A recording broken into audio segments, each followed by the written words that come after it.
صلو علی الحبیب صلی اللہ علیہ محمد۔ میرا سوال یہ ہے کہ جو بندہ بیمار ہے، دل کا مریض ہے، 3 ٹائم دوائیاں کھاتا ہے، کیا وہ روزے رکھوا سکتا ہے کسی اور کے ہاں؟ کسی کا رکھوا سکتا ہے، انہیں کسی کو نائب بنا دی۔ پھر حج میں حج البدل ہے، زکوٰۃ کے تو مسائل ہی اپنے الگ ہیں۔ زکوٰۃ میں تو کوئی مشقت تو خالی نفس پر ہی آتی ہے، مال نکلتا ہے۔ تو اس میں دوسرا ایک کے بدلے روزے نہیں رکھ سکتا، ایک کے بدلے دوسرا نماز نہیں پڑھ سکتا، خود ہی پڑھ دیے۔ تو اللہ کریم شفا عطا فرمائے۔ تو اس میں یہ کتنی بار دوا کھاتا ہے، کون سا مرض ہے، یہ نہیں ہے، بلکہ جون سا بھی مرض ہو اس میں یہ کہ اگر روزہ رکھنے سے یعنی طبیب جو ہے، طبیب حاذق یعنی ماہر ڈاکٹر، جو یعنی کہ ماہر ایکسپرٹ ڈاکٹر جو ان چیزوں کو سمجھتا ہے اور خوف خدا والا بھی ہے، ورنہ بعض اوقات معمولی سی بات پہ ڈاکٹر جو ہے منع کرتے تھے روزہ مت رکھو۔ اسلام میں کوئی سختی نہیں ہے، بیٹھ کے نماز پڑھو، کوئی سختی نہیں ہے۔ تو یہ اس طرح کی باتیں نہیں کرنی چاہیے، علماء سے پوچھ لینا چاہیے، سمجھ میں نہ آئے تو کیوں آپ لوگ بوجھ لیتے ہیں۔ ڈاکٹروں کو بھی یہ درخواست ہے کہ مت بوجھ لو کسی آپ نماز کے لیے، آپ یہی بول دو کہ بھئی ہماری ڈاکٹری جو بھی کہے صحیح وہ ہے جو قرآن و حدیث کی روشنی میں عالم دین کہیں گے، یہ ہونا چاہیے ڈاکٹر کا ذہن بھی۔ تو خیر، تو اب اگر ایسا مرض ہے کہ جس میں ایسا ڈاکٹر کہتا ہے خوف خدا والا کہ یہ مرض اگر آپ روزہ رکھیں گے تو آپ کو نقصان ہوگا، مرض بڑھ جائے گا یا دیر میں شفا ملے گی یا جان کا خطرہ ہے، تو اس ڈاکٹر کے کہنے پر بھی روزہ قضا کیا جا سکتا ہے، یا خود اپنا تجربہ اسی طرح کا ہے کہ مرض بڑھ جائے گا یا دیر میں اچھا ہوگا یا جان کا خطرہ یا عقل چلی جائے گی، تو اس طرح کی کوئی نقصان ہونا ہے تو اب یہ اپنا جو روزہ ہے یہ فی الحال نہ رکھے۔ ڈاکٹر نے بھی اگر یہی مشورہ دیا جیسا ڈاکٹر ہونا چاہیے، میں نے عرض کیا، تو فی الحال روزہ بھلے ترک کرے، لیکن جب صحت ہو، جان اس قابل ہو جائے کہ اب یہ برداشت کر لے گا روزہ، تو یہ قضا کرے۔ قضا کرنا ضروری ہے، معاف نہیں ہوتا روزہ۔ صلو علی الحبیب صلی اللہ علی محمد۔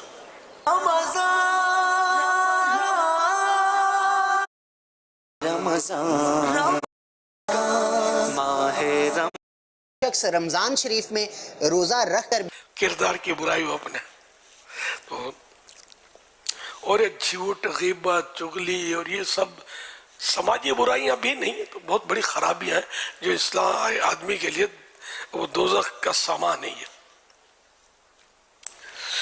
تو اس میں یہ کہ روزہ رکھ کر اگر یہ کرتا ہے تو اس سے روزہ تو ان کا ہو جائے گا، مگر یہ کہ روزے کی نورانیت چلی جائے گی۔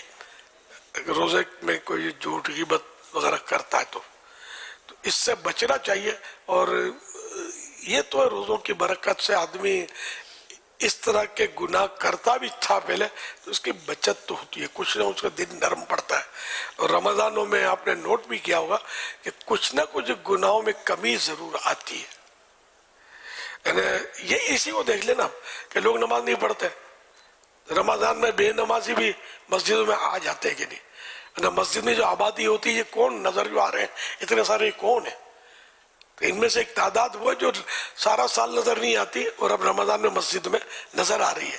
تو یہ نماز نہ پڑھنا یہ بہت بڑا گناہ تھا، اس گناہ سے یہ لوگ باز آئے نا کہ رمضان میں چلو یار رمضان کا مہینہ نماز پڑھتے ہیں، فجر میں آپ کو چلت پھرت چہل پہل گلیوں میں نظر آئے گی۔ رمضان نقشہ تو بدل دیتا ہے، ماحول کو تبدیل کر دیتا ہے الحمدللہ۔ تو یوں فرق پڑتا ہے۔ تاہم یہ کہ اب یہ جو برائیاں جن کا سائل نے تذکرہ کیا، اب یہ تو سر ہمارا روز مرہ کا معمول ہو گیا، ہماری زندگی کا یہ ایک حصہ بن گیا ہے جو ہم سے کسی صورت سے جدا ہو نہیں پا رہا۔ تو اس میں رمضان شریف کا بھی بے شک فائدہ ہے، اور رمضان شریف سے فائدہ اٹھا کر کے کیونکہ دل کچھ نہ کچھ نرم پڑ جاتے ہیں، تو جو علماء ہیں، خطبہ ہیں، مبلغین ہے وہ مطلب اپنے اپنے طور پر امام صاحبان ہیں یا درد رکھنے والے مسلمان ہیں، وہ اپنے اپنے ارد گرد کے ماحول میں نیکی کی دعوت بڑھا دیں اور لوگوں کو سمجھائیں. ٹھیک ہے، بیان کے ذریعے بھی سمجھایا جاتا ہے، سمجھایا جا سکتا ہے. یہ انفرادی کوشش کا ایک اپنا اثر ہوتا ہے. یعنی آپ امام صاحب یا خطیب صاحب نے بیان کیا، بہت اچھا بیان کیا کہ لوگ گناہوں سے باز رہیں، یہ بھی اچھا ہے. لیکن اگر یہی خطیب صاحب ساتھ ساتھ کسی کو سمجھائے گا، نماز کے لیے سمجھا دے کہ آپ فجر میں نظر نہیں آئے، آپ عصر میں نظر نہیں آئے، تو وضاحت کرے گا نا کہ میں عصر میں دکان پہ جاتا ہوں، فجر میں کل نظر آؤں گا آپ کو انشاءاللہ. تو اس طرح وہ قریب آئے گا. یعنی اس کو یہ نہ کہا جائے کہ آپ نماز پڑھتے ہیں کہ نہیں پڑھتے، فجر کی نماز پڑھی کہ قضا کر دی، یہ نہیں پوچھتے، کیونکہ اس سے وہ اگلا اپنے گناہ کا اظہار کر بیٹھے گا کہ ہاں میں نے نہیں پڑھی، کیونکہ لوگ تو بے باک ہیں تو بتا دیتے ہیں. تو یہ گناہ کا اظہار جو ہے یہ بھی گناہ ہے. اور کسی سے گناہ کا نکلوانا، ہاں بھائی رمضان کے روزے رکھتے ہو کہ نہیں، تو یہ گناہ نکلوانا ہے اس کا. نہیں رکھتا تو وہ بے باکی سے بول دیتے نہیں رکھتا، یا دعا کرو میں رکھوں، میں تو نہیں رکھتا. تو یہ گناہ کا اظہار ہے.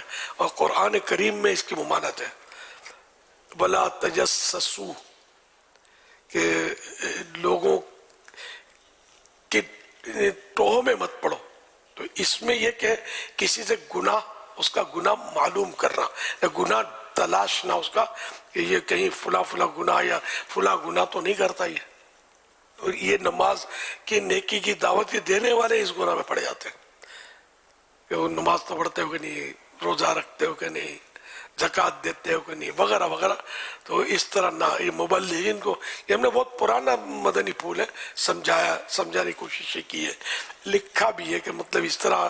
تو پوچھنے سے اگلا بیچارہ گناہ اپنا بتا دے گا، اور آپ پوچھنے کی وجہ سے اس نے اپنا گناہ ڈکلیئر کر دیا آپ پر. تو یہ پوچھنا یہ بھی تو گناہ ہے نا، جبکہ کوئی اس کی حاجت نہ ہو پوچھنے کی. عام طور پہ حاجت نہیں ہوتی اس کی پوچھنے کی. تو اس لیے حکمت عمل سے نیکی کی دعوت، ہر کام حکمت عملی سے ہی ہوتا ہے ظاہر ہے. تو یہ بھی حکمت عملی سے ہوتا ہے نیکی کی دعوت دینا. تو اس کے کورسز وغیرہ دعوت اسلامی میں ماشاءاللہ کرائے جاتے ہیں. اس طرح کی کورسز کریں آپ، تاکہ سیکھنے کو ملے کہ ہر کام آپ لوگ سیکھتے ہیں. آپ کو نوٹ گننا بھی نہیں آتا تھا، سیکھیں نا. یہ نیکی کی دعوت بھی دینا سیکھ لیں تو فائدہ ہوگا. رمضان میں گناہ جو ہے یہ بہت مطلب زیادہ خطرناک ہوتا ہے کہ اللہ کے پیارے پیارے آخری نبی صلی اللہ علیہ وسلم ارشاد فرماتے ہیں میری امت ذلیل و رسوا نہ ہوگی جب تک وہ ماہ رمضان کا حق ادا کرتی رہے گی. عرض کی گئی یا رسول اللہ صلی اللہ علیہ وسلم، رمضان کے حق کو ضائع کرنے میں ان کا ذلیل و رسوا ہونا کیا ہے؟ فرمایا اس ماہ میں ان کا حرام کاموں کا کرنا. پھر فرمایا جس نے اس ماہ یعنی ماہ رمضان میں زنا کیا یا شراب پی تو اگلے رمضان تک اللہ پاک اور جتنے آسمانی فرشتے سب اس پر لعنت کرتے رہیں گے.